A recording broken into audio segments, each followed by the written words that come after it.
it's Jeffrey with Real Nifty Vintage, and I'm back with another video. This time I actually have half of a haul to show, and then the other half of the video, it will be showing you some different books, reference books that I have been acquiring pertaining to reselling and just all of that, mostly for eye candy and just to learn different things. So I'll show you the ones that I really like that I've bought so far. I actually did just purchase a couple more. They're on their way, and so I really can't tell you about those, but I'll show you what I've got now. All right, so yes, I have the little haul video here, and then I have on the other side of the table some different books that I think you'll find interesting if you're looking to learn a little bit. But right back here, I have a cake stand. This is Majolica, something that's pretty new to me. I've bought this a couple months ago and just forgot to put it in a video. Really pretty though. It's made by Griffin, Smith & Hill in the late 1800s. So it's a pretty old piece, and it is chip-free. Lovely. It's a tin glaze, so you might see some sort of a dish soap looking iridescence on there. Very similar to like a lusterware, but there is a difference, and you can see it in person for sure. This plate, our cake plate, is just really, really spectacular. And whoever owned it beforehand put lots of notes all over it from all of their shows that they were going to learn about what they could. My goodness, can you imagine having to do that? Now we have the internet. But really love that piece. I paid $70 for it, which I think is a pretty good price for the quality that it is. So that's very nice. Now on the other side of the ropes here, we have this here. I bought this at the 10-Penny Antique Mall. That's where I have two booths at. And it was being sold in a booth where the dealer always has really cheap prices. And this was $4. I don't know. So at that price, I was like, I should probably just buy it and learn about it later. And the issue with that mall is that if you're ever trying to use the internet in there, you can't. So I really couldn't do any research while I was in there. So you sort of have to take leaps of faith when you don't know. So I was looking this over in the shop. It had all this markings on the back here. I figured, oh, this will be easy enough to learn about. So it says Stella, Grimwade's, Staffordshire, England, and then right in the middle, Seabros.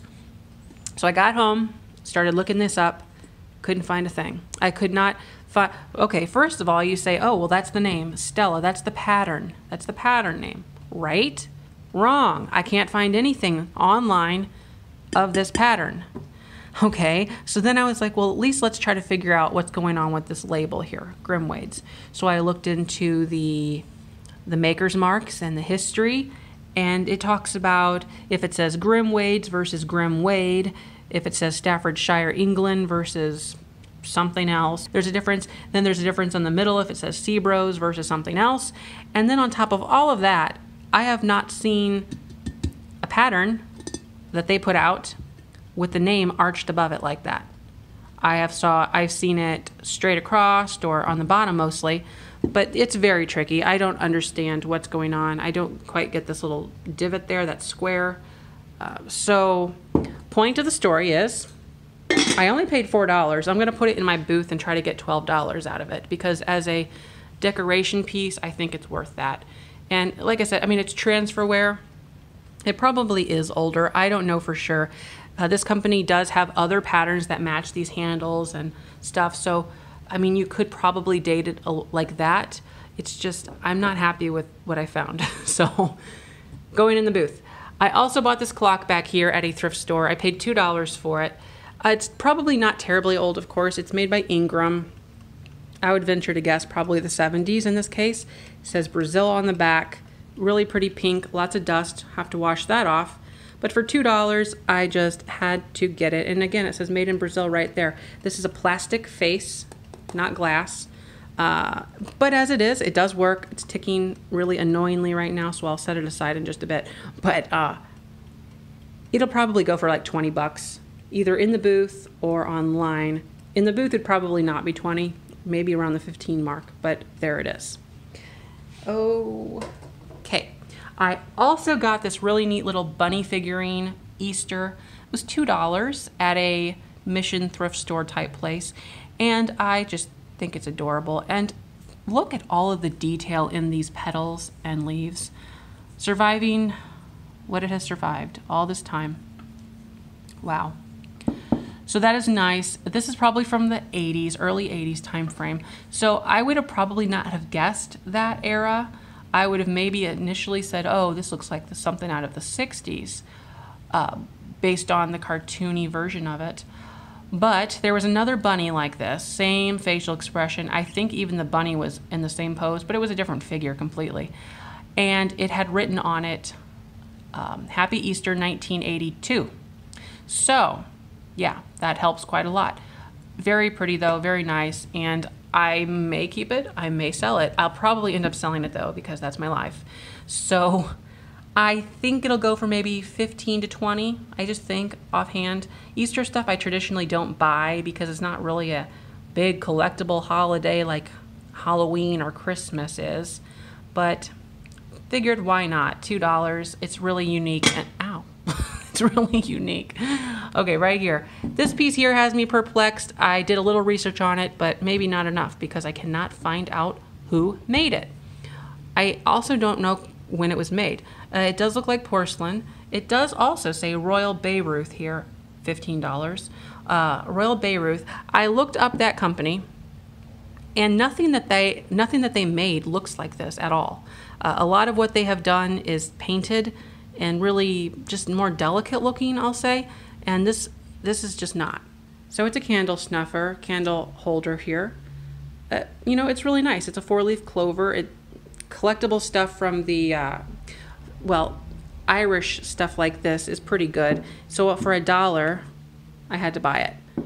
All right, and now for the books. I do have a good stack here, and I have this page open already because I wanted to just show off this here real quick. It's something I haven't really seen before. It's called Irish Balique. And again, Balique, I've heard of, you know, but I actually never really looked into it. This is so pretty. I love the design on here. It sort of has a nautical seashell sort of vibe to it, and I like that a lot. So this is the Irish version. There is also an American version called American Balique. I prefer this one more. But this is so pretty, and I need to look into this and see what all there is. But this book here is all about collectible ceramics, and it's made by Marcia Ray. So that's very cool. And you'll find all different types in here. It's basically like an encyclopedia of ceramic. So that's great. Then I also have things here. I've got Hazel Atlas Glass. This is a really good book. Nice colored photos. Fun, kishy Hazel Atlas patterns throughout their history pretty much. 30s, 40s, 50s. Very nice. So that's a good one to have. This book here is all about Majolica, and I like it a lot because of all the colored photos in here. Thing about Majolica, and I've learned through this book and a little research, is traditionally in the older stuff, it was made as useful dining ware. You know, so you're not going to find, you know, old Majolica as like a knickknack or something, just for decoration. It was used, it was made to be used.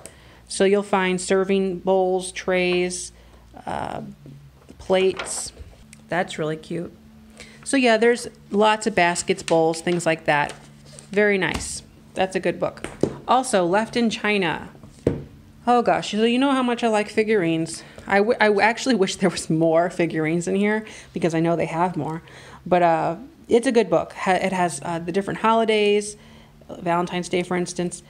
So yeah, it's a good one. Good one for some eye candy, just flipping through. And you know, with all of these, of course, you can learn about like what the pattern names are and stuff like that. But I don't use them for pricing. That's not the point of them. I like to look through them, get an idea of what's out there, and yeah. This one here is Anger Hawking Fire King. That's a good one to have too.